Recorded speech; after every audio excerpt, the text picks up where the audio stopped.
কি বলবো, ওর কথা তোমাদের বলছি শোনো। যে রাতে পুলিশ তোমাদের ধরে নিয়ে গেছিল, সে রাতে পুলিশ দেবদূতকে ফোন করার পর আমার মোবাইল ফোনে একটা ফোন এসেছিল, মনে আছে?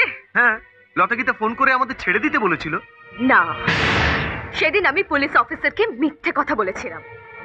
তোমাদের হয়ে তোমাদের দাদা আমার কাছে ক্ষমা চেয়েছিল, বলেছিল আমি যেন তোমাদের নামে থানায় কোনো কমপ্লেন না করি, তোমাদের যেন জেলে না পাঠাই। তোমাদের মালিক প্রতাপ বাবু তোমাদের বলেছেন যে তোমাদের চাকরি থেকে বরখাস্ত করে দেবার জন্য তোমাদের ওই অমানুষ জানোয়ার দাদা তার কাছে গিয়েছে। মিথ্যে কথা, সব মিথ্যে কথা। তোমাদের দাদা তার কাছে গিয়েছিল তোমাদের যাতে ওই কোম্পানি 25% পার্টনার করে দেয়া হয় তার জন্য অনুরোধ করতে। এর জন্য নিজের সবকিছু বিক্রি করে 2 কোটি টাকা দিয়েছিল প্রতাপ বাবু।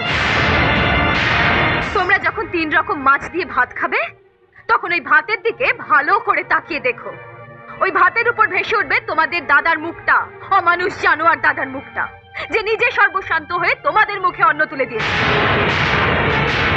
সেই দেবতুল্য মানুষটার নামে আর একটা খারাপ কথা বললে রহিম চাচা চুপ করে থাকলেও আমি চুপ করে থাকবো না, মেরে ফেলবো তোমাদের। কারণ যাকে তোমরা জানোয়ার অমানুষ বলে গালাগাল দিচ্ছ সেটা রক্তে রাঙিয়ে দিয়েছে আমার স্মৃতি।